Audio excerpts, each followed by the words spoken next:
예, 우리 옆에 분과 인사합니다. 말씀으로 새 힘 얻으세요. 우리가 신앙생활을 하면서 분명히 확인하고 또 확신해야 할 것이 있습니다. 누가 우리를 주님의 교회로 인도하였습니까? 누가 여러분을 구원의 백성으로 선택하셨습니까? 누가 여러분을 집사로, 권사로, 장로로, 또 교사로, 또 찬양대원으로 세웠습니까? 누가 그 일의 주도권을 행사하셨습니까? 여러분이 주도하셨습니까? 하나님이 주도하셨습니까? 여러분, 성경은 그 점에 대해서 이렇게 말씀합니다. 다 같이. 창세전에 그리스도 예수 안에서 우리를 택하사 우리로 사랑 안에서 그 앞에 거룩하고 흠이 없게 하시려고 그 기쁘신 뜻대로 우리를 예정하사 예수 그리스도로 말미암아 자기의 아들들이 되게 하셨으니 아멘. 네, 하나님께서 창세전에 우리를 택하시고 예정하셨다고 말씀하십니다. 그러니까 겉으로 볼 때는 나비가 꽃을 선택한 것처럼 보이지만 사실상 꽃의 향기가 나비를 부른 것입니다. 모든 주도권이 하나님께 있었습니다. 하나님 말씀입니다. 다 같이 너희가 나를 택한 것이 아니요 내가 너희를 택하여 세웠나니. 아멘입니까? 정말 아멘입니까? 지나놓고 보니 다 하나님께서 하셨습니다. 그러므로 우리는 주어 바꾸기를 해야 합니다. 주어가 누구입니까? 나입니까?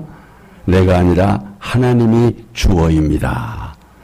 우리가 백분과 다시 한번 하나님께서 모든 것을 하셨습니다. 여러분, 주어가 내가 아니고 하나님이십니다. 그래서 우리 믿는 사람들은 이 말을 할 때 내가 그런 말을 많이 하면 안 돼요. 내가보다 뭐가 더 좋아요? 하나님께서 다 하셨습니다. 이렇게 주어가 바뀔 때 우리가 하나님의 사람이 되고 또 하나님의 일꾼이 됩니다. 그런 의미에서 여러분, 제자들은 누가 불렀습니까? 당연히 12제자는 주님께서 부르셨습니다. 어떤 사람을 부르셨습니까?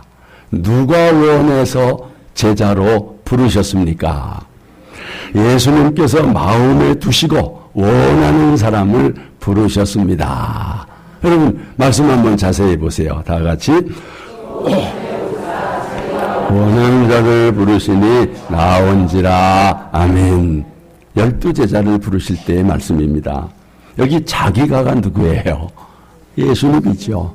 예수님이 베드로, 안드레, 야고보, 요한 등을 원하셔서 부르시고 제자로 삼으셨습니다. 이 말씀은 쉬운 성경을 찾아보니 이렇게 되어 있어요. 다시 한번.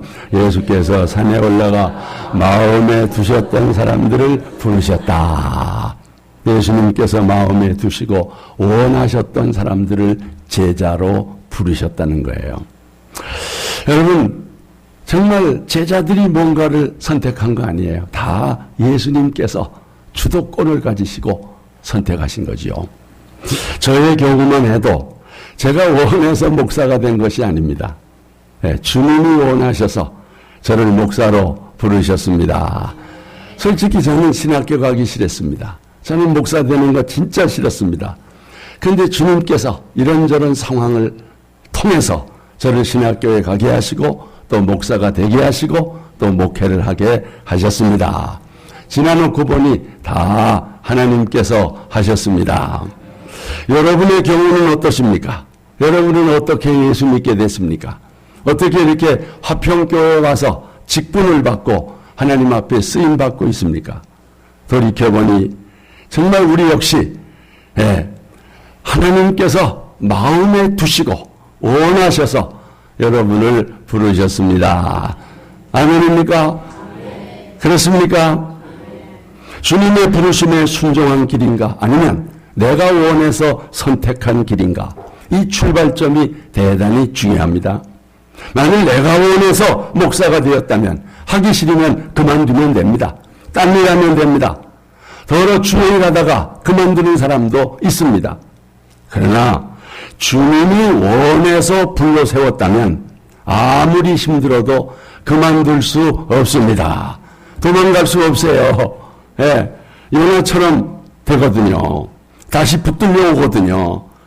힘들어도 이 길을 가는 거예요. 왜요? 주님이 나를 붙들고 계시기 때문입니다. 이걸 소명감이라고 그래요. 소명의식이라고 그래요. 소명감을 가지고 사명과 직분을 감당하는 여러분들 되시기를 축복합니다. 여러분, 사도 바울이 그토록 사명을 위해서 정말 온갖 박해를 다 당하고 고난을 당하면서도 흔들림 없이 사명을 완수할 수 있었음은 부르심의 확신 때문입니다. 바울은 자신의 사도됨의 정체성을 확신하고 있었습니다. 어떤 사람은 사도 바울의 사도됨을 의심합니다. 아니, 예수님도 만나지 못한 사람이 무슨 사도야? 바울이 무슨 사도야? 이런 공격을 하는 사람도 있습니다. 그럴 때마다 사도 바울은 주님의 부르심에 확신이 있었기 때문에 편지를 쓸 때마다 꼭 이런 말을 써요. 다 같이 하나님의 뜻을 따라 그리스도 예수의 사도로 부르심을 받은 바울과 형제 디모데는 누구 뜻을 따랐다 그랬어요? 하나님의 뜻을 따라 사도로 부르심을 받았다. 또 사람들에게서 난 것도 아니요 사람으로 말미암은 것도 아니요 오직 예수 그리스도와 및 죽은 자 가운데서 그리스도를 살리신 하나님 아버지로 말미암아 사도가 된 바울은 아멘. 이 확신이 있었던 거예요. 뭐 그럴 수밖에 없죠. 뭐 예수 믿는 사람들 잡아 죽이려고 박해하러 가다가서 하나님의 음성을 듣고 회개하고 사도가 되었으니요. 우리도 사도 바울처럼 자신의 부르심에 대해서 흔들림이 없기를 바랍니다. 내가 목사가 되고 권사가 되고 장로가 되고 집사가 된 것이 사람들에게서 난 것이 아니요 오직 하나님 아버지로 말미암아 된 것입니다. 이렇게 고백해야 되는 거예요. 내가 이 직분을 받은 것은 부모의 권위나 목사의 권위로 된 것이 아니라 나의 선택에 의한 나의 의지가 아니라 오직 하나님의 부르심이요 나는 그 부르심에 응답한 것이고 그분의 명령에 따르는 것입니다. 이렇게 고백할 수 있습니까? 고백할 수 있습니까? 이렇게 고백할 수 있어야 돼요. 그래야 믿음의 흔들림이 없는 것입니다. 예수님께서 마음에 두시고 원하셔서 제자를 부르신 것처럼 여러분을 부르신 것을 믿고 확신하시기를 축복합니다. 우리 교회는 지금 2대 담임 목사님을 청빙하는 과정을 진행하고 있어요. 다음 세대를 위해서 우리가 참 미리미리 이렇게 준비를 하는 겁니다. 이럴 때 성도 여러분께 제가 묻습니다. 누가 원하는 사람이 우리 교회의 담임 목사가 되어야 합니까? 여러분이 원하는 사람입니까? 아니면 제가 원하는 사람입니까? 뭐가 정답입니까? 여러분이 원하는 사람도 아니고 제가 원하는 사람도 아니고 우리 화평교회의 주인이신 예수님이 원하는 사람이 되어야 합니다. 아멘입니까? 아멘. 뭐 정답은 분명한 거예요. 그런 뜻에서 우리가 담임 목사님을 정하는 것이 아닙니다. 하나님께서 마음에 두시고 원하셔서 보내시는 분을 정해야 합니다. 그래서 우리가 하나님께 기도해야 하는 것입니다. 주님 마음에 두시고 주님이 원하시는 분이 누구입니까? 하고 물어야 하는 것입니다. 지금까지 우리 청빙위원들이 그런 믿음의 고백과 함께 그런 태도로 여기까지 진행해 온 것입니다. 이제 두 분 다 여러분이 보셨잖아요. 어떻게 괜찮아 보이지 않아요? 뭐 솔직하게 저는 두 분 중에 누가 와도 좋은 거예요. 정말 40대 초반에 아주 신선한 젊은이 아닙니까? 저는 땅속에서 보석을 찾은 것과 같아요. 하나님의 뜻을 묻고 기도했더니 하나님께서 인도해 주셨습니다. 공부도 많이 하고 다 박사학위 공부까지 다 마치고 얼마나 멋진 분들입니까, 여러분. 정말 우리가 하나님의 뜻을 묻고 하나님이 원하는 사람을 찾으니 이렇게 인도. 마지막 한 분도 하나님께 기도하면 하나님께서 우리 교회에 최선의 분을 정해주실 것을 믿어 의심치 않습니다. 여러분, 지금이야말로 우리가 예수님의 기도를 본받아야 할 때입니다. 예수님께서는 십자가의 고통의 쓴 잔을 앞에 놓고 뭐라고 기도하셨습니까? 자, 말씀 보겠습니다. 조금 나아가 얼굴을 땅에 내시고 엎드려 기도하여 이르시되 내 아버지여, 만일 할만하시거든 이 잔을 내게서 지나가게 하옵소서. 그러나 나의 원대로 마시고 아버지의 원대로 하옵소서. 누구의 원대로? 하나님의 원대로 하옵소서. 그래서 우리도 이렇게 기도를 해요. 주님, 저는 1번 목사님이 좋아요. 저는 2번 목사님이 좋아요. 하지만 제가 좋아하는 사람이 아니고요. 제가 원하는 사람이 아니고요. 주님께서 원하는 사람을 정해 주시옵소서.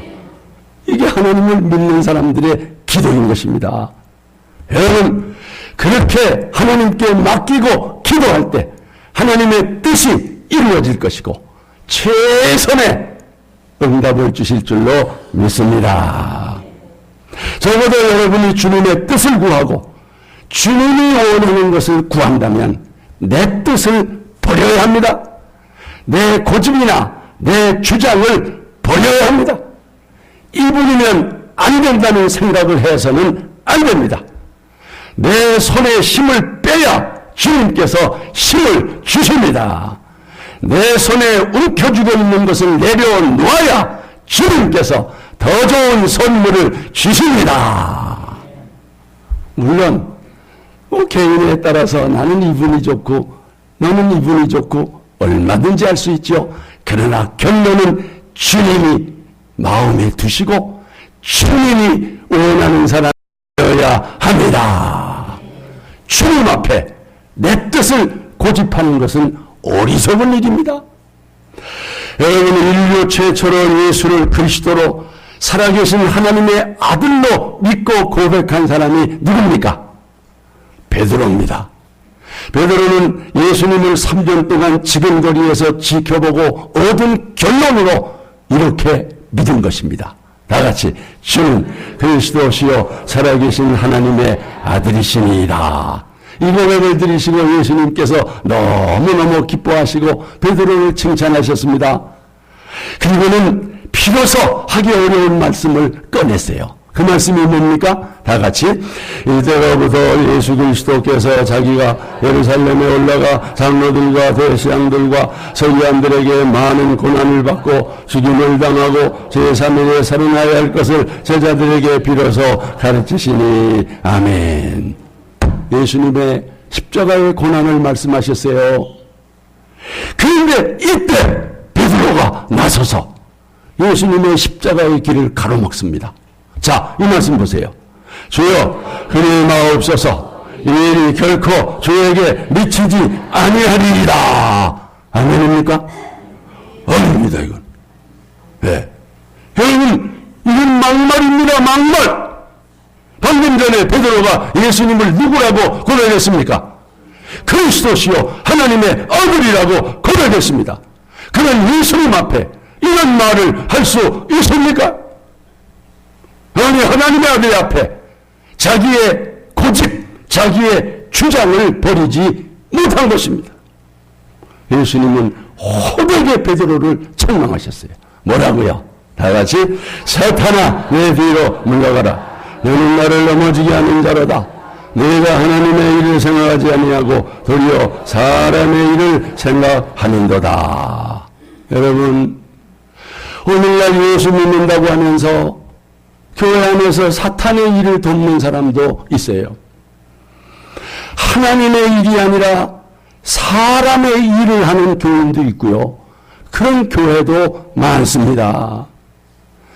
하나님 앞에서 자기의 뜻을 주장하고 고집 부리면서 다투고 분열하는 교회가 한둘입니까? 왜 내 뜻을 주장합니까? 주님의 뜻이 뭔가를 찾자고 그래야지요. 주님의 뜻으로 다 하나가 되어야 하는 것입니다. 우리 교회가 그런 교회가 아닌 것을 감사합니다. 예수님은 차분하게 제자들에게 참 믿음의 길을 말씀하셨어요. 다 같이 누구든지 나를 따라오려거든 자기를 부인하고 나를 따를 것이니라. 아멘. 아멘. 정녕 나를 따르기를 원하느냐? 너를 부인해야 된다.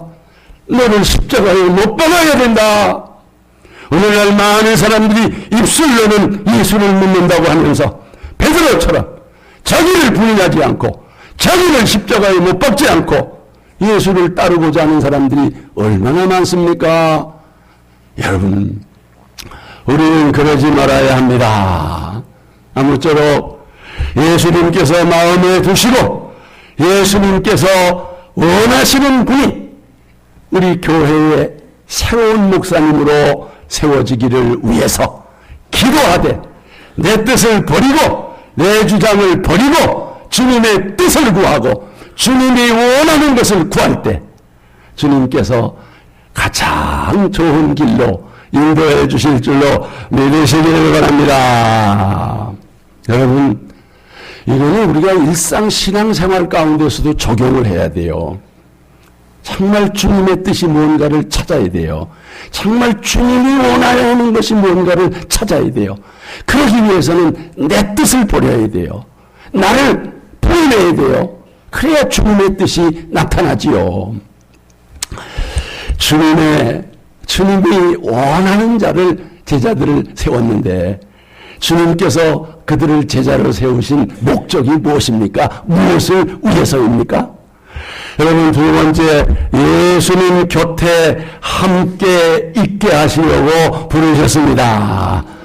우리 14절 말씀 보겠습니다. 다 같이. 예, 열두를 세우셨으니 이는 자기와 함께 있게 하시고, 주님이 우리를 부르신 목적은 자기와 함께 하기 위해서입니다. 다시 말해서 주님과 함께 살고 주님과 교제를 위해서입니다. 여러분, 쉬운 성경에는 이렇게 되어 있어요. 다 같이. 예수께서 12를 뽑아 사도로 삼으시고 당신 곁에 있게 하셨다. 주님 곁에 있게 하기 위해서 제자를 부르신 것입니다. 주님께서는 우리를 단순히 사역을 위한 일꾼으로 부른 것이 아닙니다. 흔히 주님이 우리를 부르신 것은 주님의 일을 시키기 위한 것이라고 생각합니다. 여러분, 사역이 첫째가 아닙니다. 첫째는 주님과 함께 있게 하시기 위해서입니다. 주님과 같이 살고 싶어서인 것입니다. 기억하십시오. 주님이 여러분을 부르신 목적은 주님께 함께 교제하기 위해서인 것입니다. 여러분이 교회를 위해서 일하고 봉사하는 것도 중요합니다. 그러나 주님과 교제하는 것이 더 중요합니다. 그러므로 봉사와 일만 중요시하지 말고 주님과의 영적 교제, 여조동행하는 것을 중요하게 생각해야 돼요. 여러분, 언니 마르다와 동생 마리아의 차이점이 뭐예요? 언니는 일하는 거, 그러나 마리아는 주님의 무릎 앞에 앉아서 말씀을 듣고 교제하는 거. 주님이 누가 더 좋은 선택을 했다고 그랬어요? 마리아가 좋은 선택을 하였느니라. 여러분, 바쁘다는 핑계로 주님과의 영적 교제를 등한히 한다면 주님께서 기뻐하지 않으십니다. 무엇보다도 예수님과 여주동행하는 것이 우선인 줄로 믿습니다. 주님 안에 거하는 것이 먼저입니다. 이 말씀 보세요. 다 같이. 나는 포도나무요 너희는 가지라. 그가 내 안에 내가 그 안에 거하면 사람 열매를 많이 맺나니 나를 떠나서는 너희가 아무것도 할 수 없습니다. 아멘. 포도나무 가지가 줄기에 붙어있는 게 우선이지 뭐 열매부터 맺으려고 그러면 그게 되겠습니까? 여러분, 혹여라도 하나님으로부터 아무래야 너 요새 내가 그리 바쁘더냐? 이런 주의 음성 듣지 않기를 바랍니다. 주님은 여러분을 자주 만나시기를 원하십니다. 고향에 계신 부모님 마음이나 하나님 아버지의 마음이나 똑같습니다. 부모님들이 자녀들의 얼굴 보기를 원하듯이 주님은 여러분의 얼굴 보기를 원하십니다. 주님 바라는 거예요. 예? 내 안에 거하라, 나도 너희 안에 거하리라. 이게 여주동행이 아닙니까? 말씀과 기도로 저와 동행하시기를 바랍니다. 이것이 주님이 우리를 부르신 목적이라는 거. 여러분, 또 한 가지 목적이 있습니다. 그건 뭘까요? 복음 전도와 치유의 능력을 위해서 부르셨습니다. 말씀 한번 자세히 보세요. 또 보내사 전도도 하며 귀신을 내쫓는 권능도 가지게 하려 하심이라라. 아멘. 귀하게 쓰시려고요. 여러분, 예수님께서는 제자들과 함께 갈릴리 지역을 두루다니시면서 축하전도도 하시고 노방전도도 하셨습니다. 예수님은 전도하기 위해서 이 세상에 오셨다고 말씀하셨어요. 자, 이 말씀 보세요. 다 같이 이르시되 우리가 다른 가까운 마을들로 가자. 거기서도 전도하리니 내가 이를 위하여 왔노라. 뭘 위해서 오셨다 그랬어요? 전도하려고. 우리를 전도해서 구원하시려고 하늘 영광을 보이시고 이 낮은 곳까지 찾아오신 줄로 믿습니다. 참으로 멀고 험한 길을 찾아오셔서 십자가에 죽으시고 부활하셨습니다. 우리에게 구원의 기쁜 소식을 대해주시려고 오신 것입니다. 예수님께서 제자들을 부르신 목적도 전도를 위한 것이죠. 여러분, 예수님은 최고의 지상명령으로 복음 전파를 명령하셨는데 이 말씀이에요. 다 같이 하늘과 땅의 모든 권세를 너희에게 주셨으니 그러므로 너희는 가서 모든 민족을 제자로 삼아 아버지와 아들과 성령의 이름으로 세례를 베풀라. 아멘. 아멘. 여러분, 지상명령은 왕의 명령인 것보다 더 큰 명령입니다. 반드시 순종해야 합니다. 여러분, 전도는 신앙생활의 목적입니다. 모든 교회의 존립 목적은 복음 전에서 영혼을 구원하는 것입니다. 전도는 기쁜 소식을 전해주는 것입니다. 그런데 아주 시급하게, 왜 시급합니까? 어떤 사람이 사형 집행 중 유배지에서 사약을 먹으려는 순간입니다. 그때 저 멀리 왕의 전령이 소리치면서 달려옵니다. 잠깐 멈추시오. 잠깐 멈추시오. 죄인이 약사가리 입에 닿으려는 순간 전령이 숨이 차도록 달려온 것입니다. 그리고 하는 말, 당신의 무죄가 입증되어서 당신 사형이 면제되어서 왕의 사면명이 떨어진 것입니다. 사형수가 살아난 것입니다. 1분만 늦었더라도 그는 사약을 마시고 죽었을 것입니다.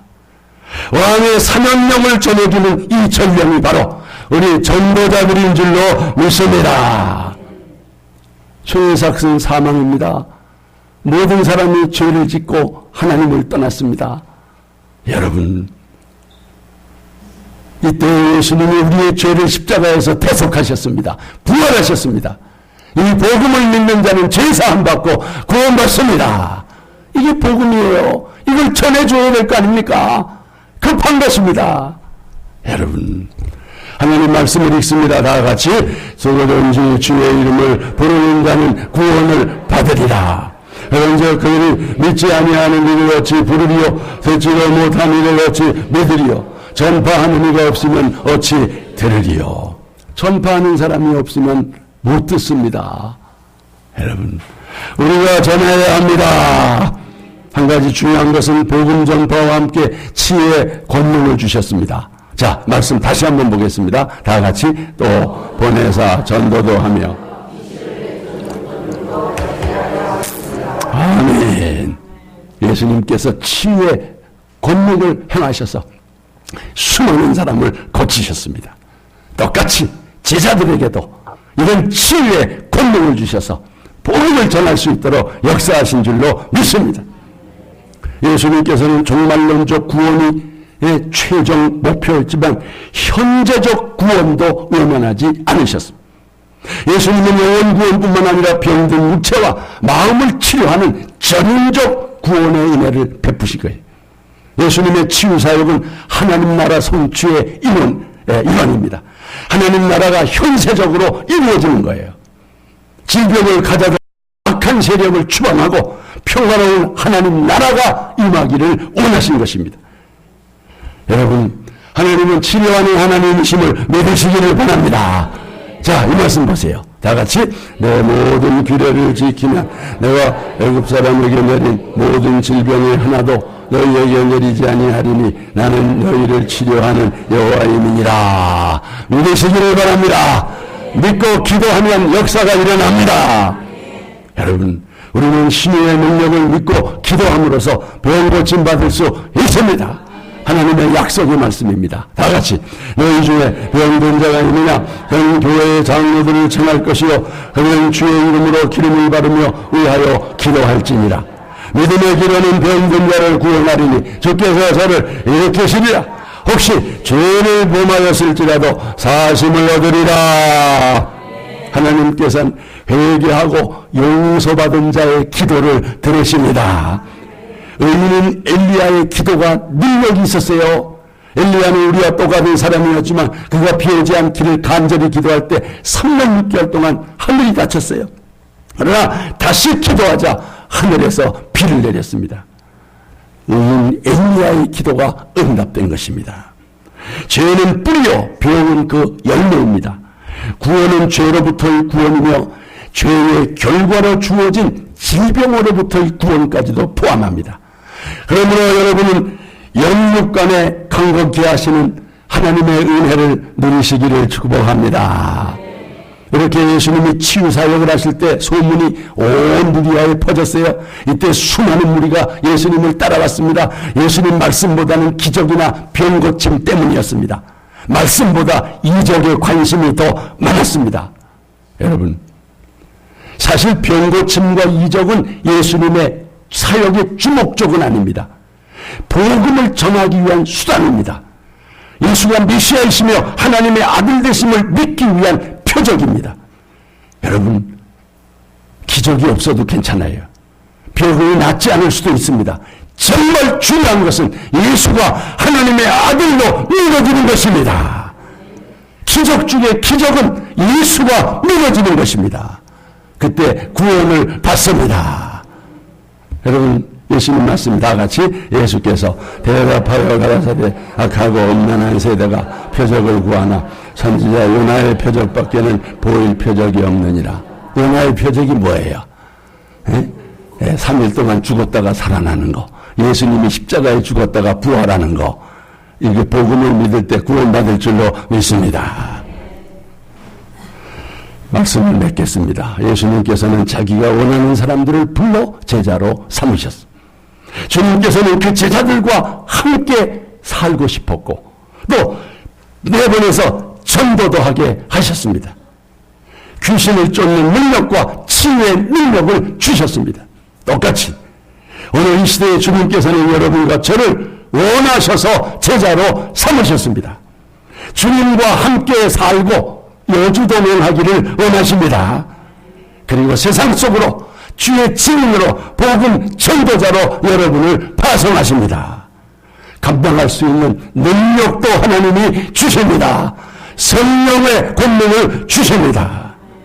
이 시간 우리 185장 함께 찬양하면서 성령의 은혜를 구하시고 세상 속에서 복음 전하는 자로 살아가게 하옵소서.